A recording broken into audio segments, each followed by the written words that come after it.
வணக்கம்ங்க. எப்படி இருக்கீங்க? நான் எப்பவும் போல சூப்பரா இருக்கேன். இந்த வீடியோ இன்னைக்கு ரஜினி சாரோட பிறந்தநாள். அவருக்கான வாழ்த்துக்கள் சொல்லக்கூடிய வீடியோ தான். என்னை பத்தி தெரிஞ்சவங்க, "கவின் வாயிலிருந்து ரஜினிக்கு வாழ்த்தா" அப்படின்னு கேள்வி கேட்பாங்க. நிஜம்தான். எனக்கு ரஜினி பத்தின மாற்று கருத்துக்கள் நெறைய இருக்கு. அவருடைய அரசியல் பார்வை, அப்புறம் அதிகாரத்தின் பக்கமே சாய்வது, ஆ முக்கியமான விஷயங்களுக்கு குரல் கொடுக்காதது, தன்னை எப்படி மார்க்கெட்டிங் பண்ணுறதுல மட்டும் தெளிவாக இருந்தது, பிராண்டிங் பண்ணுறதுல மட்டும் தெளிவாக இருந்தது. அந்த மாதிரி ரஜினி என்கிற தனி மனிதரை பற்றின நிறைய விமர்சனங்கள் உங்களில் நிறைய பேருக்கு இருக்கும். அதே மாதிரி எனக்கும் இருக்குது. பட் அதே மாதிரி ரஜினி என்கிற அந்த சினிமா பிம்பத்தை நானும் கொண்டாடுகிறேன். விசில் அடித்து வரவேற்று கொண்டாடிய தலைமுறையை சேர்ந்தவன் நான். அதில் எந்த வெட்கமுமே கிடையாது. தமிழனுக்கு சினிமா அப்படிங்கிறது அவனுடைய வாழ்க்கையில் இரண்டரை கலந்தது தான். அது நம்ம விமர்சிக்கணும்னு அவசியமே கிடையாது. இது எங்கள் வாழ்வியலில் எங்களுக்கு சினிமாவும் ஒன்று. நாளைக்கு சினிமா மாறலாம், சினிமாவுடைய முகங்கள் மாறலாம். எங்களுடைய வாழ்க்கையில் சினிமா அப்படிங்கிறது மிகப்பெரிய கொண்டாட்டம். அந்த கொண்டாட்டத்திற்கு முதல் காரணம் எங்களுடைய தலைமுறையில், எங்கள் அப்பா தலைமுறையில் எம்ஜிஆர் அதிகமாக இருந்திருக்கலாம். என்னுடைய தலைமுறையில் நிச்சயமாக ரஜினிகாந்த் தான். ஏன்னா கமல்ஹாசன் ரொம்ப சீரியஸான படங்கள் எடுத்தார். அவருக்கான அறிவு ஜீவித்தனங்கள் என்கிட்ட எல்லாம் அப்போ கிடையவே கிடையாது.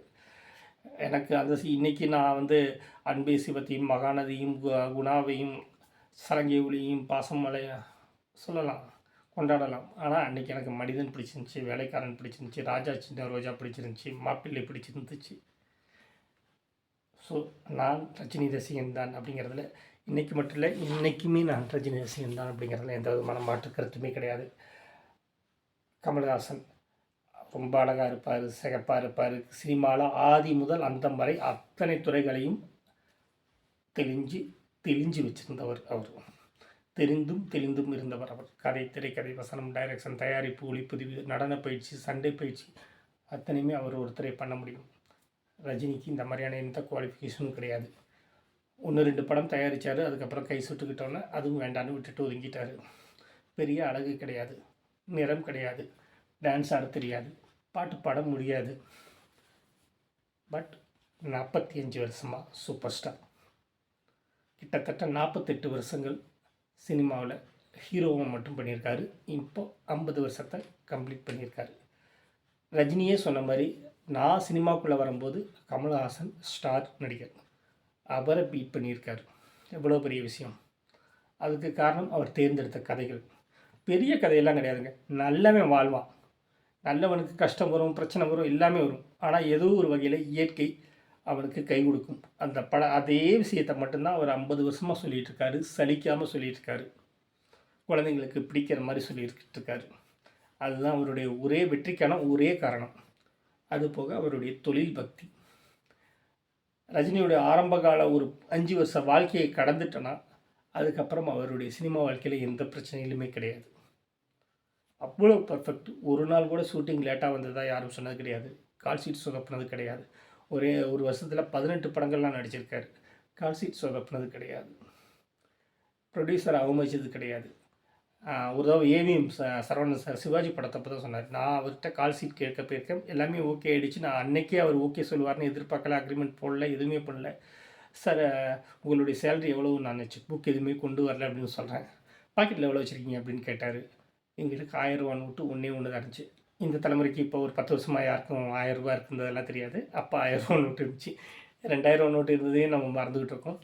1000 ரூபா நோட்டு இருந்துச்சு. ஒரு 1000 ரூபா நோட்டு தான் இருக்குது, அதை மட்டும் எனக்கு கொடுங்க அப்படின்னு சொல்லி 1000 ரூபா அட்வான்ஸை வாங்கிட்டு மொத்த படத்தையும் நடித்து முடிச்சிருக்காரு. ரஜினியோட கடைசி கமர்ஷியல் சூப்பர் டூப்பர் ஹிட் அப்படின்னு சொன்னால், கமர்ஷியல் படங்களில் எல்லாருக்குமே பிடிச்ச படம்னா சிவாஜி.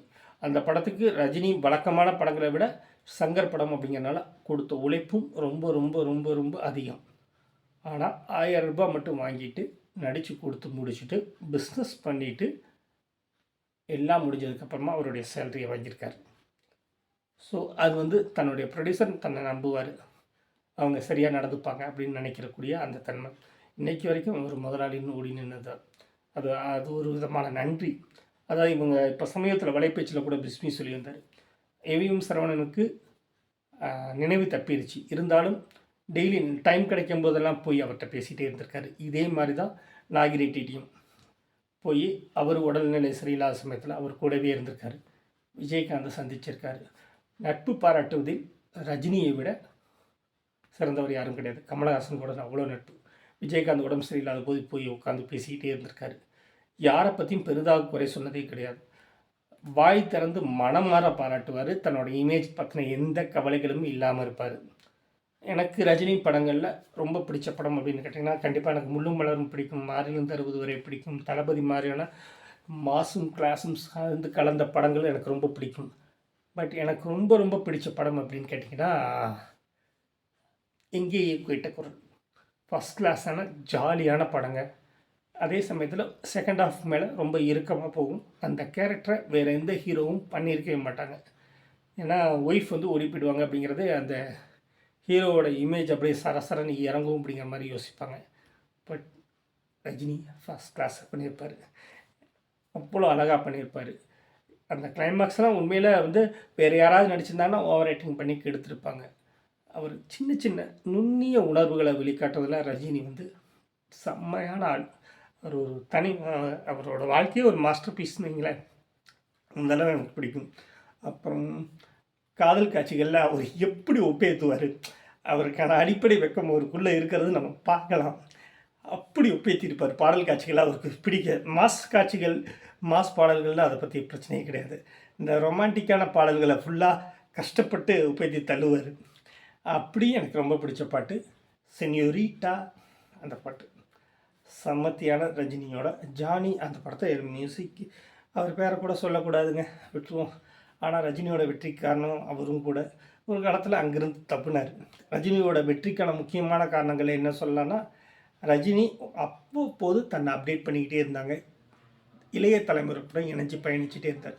ஒரு சமயத்தில் எஸ்பி முத்துராமன் தான் ரஜினியோட மேக்சிமம் வெற்றிகளுக்கும் அவர் சூப்பர் ஸ்டார் பட்டத்தை தக்க வைக்கிறதுக்கும் காரணமாக இருந்தாலும், ஒரு கட்டத்தில் அவர் அவுட்டேட் ஆகும்போது, அதாவது பாண்டியன் படம் வந்து சரியாகவே போகலை. இத்தனைக்கும் எஸ்பி முத்துராமனுக்கு உதவி செய்கிறக்காக தான் அந்த படத்தையே எடுத்து கொடுத்தாரு. ஆனால் அந்த படம் சரியாக போகல. 100 நாள் ஓடி இருந்துச்சு. பட் ரஜினியோட அந்த சமயத்தில் ஹிட் ரேசியோவில் அது இல்லை அப்படிங்கிறதான் நிஜம். அடுத்து உடனே கே.எஸ். ரவிக்குமார் மாதிரியான நடிகர் இயக்குநர்களோடு ட்ராவல் பண்ண ஆரம்பித்தார்.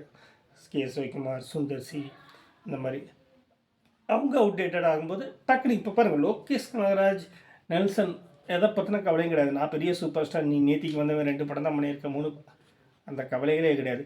விஜய் கூட நடித்தவங்க கூட நான் இதுக்கு விஜய்க்கு டைரக்ட் பண்ணவன், அவன் விஜய் ரசிகர்னு சொல்லி தெரியிறான், கவலையே கிடையாது. நீ எனக்கு ஹிட் கொடுக்க தயாராக்கியா, நான் கூட சேர்ந்து ஒர்க் பண்ணுறேன். தன்னை அப்டேட் பண்ணிக்கிறது, தன்னுடைய தொழிலுக்காக வளைந்து கொடுப்பது, ரஜினியை இது பண்ணவே முடியாது. பட் நிறைய விமர்சனங்கள் இருக்குது. பிறந்தநாள் வீடியோக்களில் அதை பற்றின பேச்சுக்கள் வேண்டாம். ரஜினி சாருக்கு 75 வயசு, நூற்றாண்டை கொண்டாடட்டும், நாங்களும் காத்திருக்கிறோம். நிறைய படங்கள் இன்னும் 2 படம் பண்ணிவிட்டு நிறுத்திடுவார் அப்படிங்கிற மாதிரியான வதந்திகள் வருது. பழைய பழுந்தே வந்துட்டு தான் சார் இருக்குது.